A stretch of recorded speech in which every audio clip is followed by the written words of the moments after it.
Tiger family में आपका स्वागत है। आज हम बात करते हैं लोथल। समुद्र किनारे बसा एक समृद्ध नगर।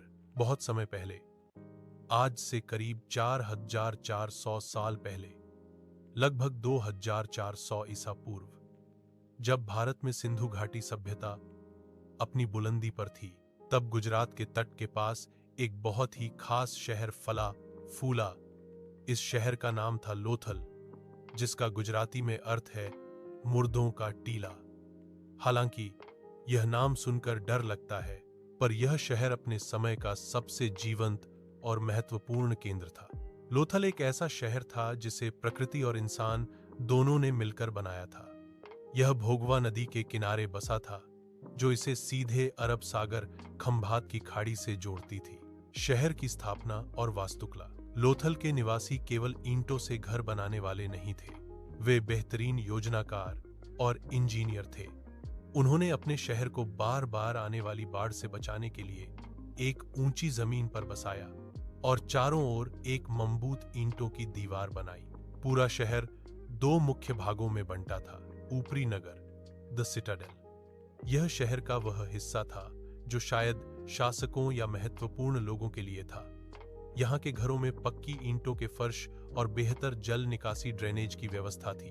निचला नगर, द लोअर टाउन, यहाँ आम लोग रहते थे, लेकिन यह हिस्सा भी व्यवस्थित था, जिसमें सीधी सड़कें एक दूसरे को समकोण 90 डिग्री पर काटती थीं।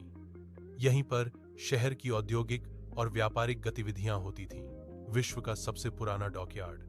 लोथल की कहानी का सबसे रोमांचक हिस्सा उसका विशाल बंदरगाह डॉकयार्ड है।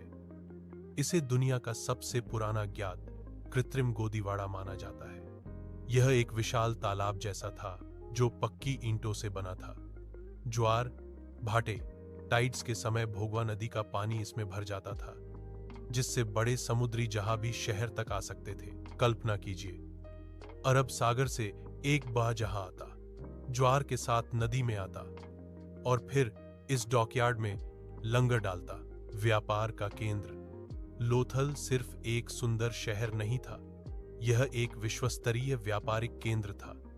इसे मिनी हड़प्पा भी कहा जाता था। यहाँ के कारीगर मन के बीड्स बनाने में माहिर थे।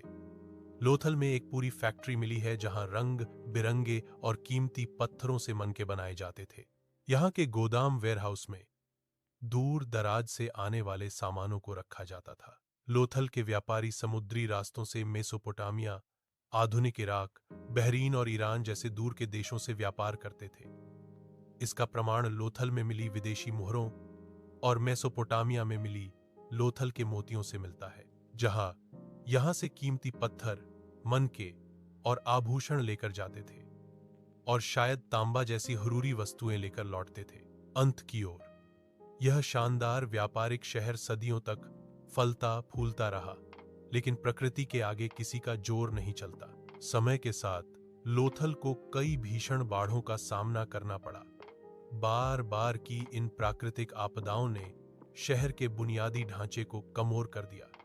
1900 ईसा पूर्व के आसपास आई एक बही बांध ने शायद इसके बंदरगाह के रास्ते को स्थायी रूप से बदल दिया और शहर की आर्थिक कमर तोड़ दी।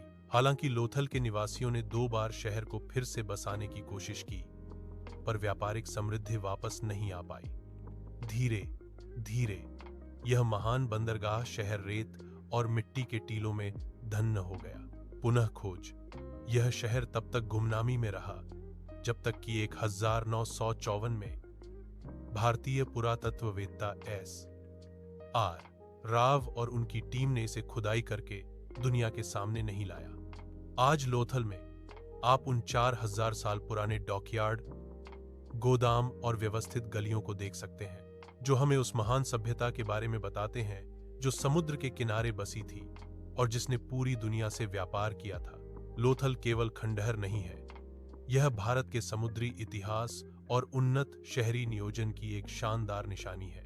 तो दोस्तों, रोज नई कहानी सुनने के लिए हमारे साथ जुड़े और टाइगर फैमिली का हिस्सा बन।